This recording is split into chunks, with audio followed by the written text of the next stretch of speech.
శ్రీమద్భగవద్గీత. ఓం శ్రీకృష్ణ పరమాత్మనే నమః.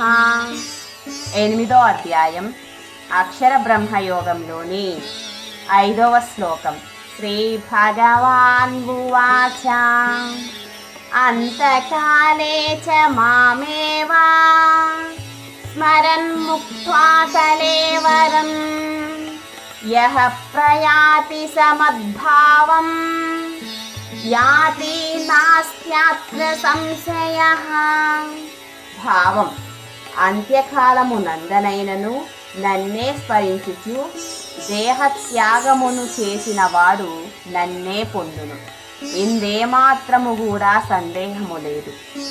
ఈ శ్లోక వివరణ: అంత్యకాలంలో భగవంతుడు గుర్తుకు రావాలంటే జీవితకాలం అంతా కూడా భగవంతుణ్ణి స్మరించడం ముఖ్యం.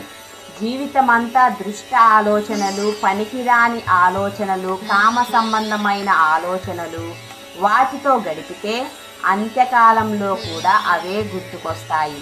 కానీ పరమాత్మ గుర్తుకు రాడు. కాబట్టి అంత్యకాలంలో కూడా పరమాత్మ గుర్తుకు రావాలి అంటే నిరంతరం భగవంతుని ఆలోచన, చింతన, స్మరణ, ధ్యానము ఎంతో ముఖ్యం. ఎవరైతే తన అంత్యకాలంలో కూడా అంటే మరణించే సమయంలో కూడా నన్నే స్మరిస్తూ దేహాన్ని విడిచిపెడతారో అతడు నా భావాన్నే పొందుతున్నాడు. ఇందులో ఏమాత్రం సందేహం లేదు అని శ్రీకృష్ణ పరమాత్మ అర్జునుడితో పలికింది.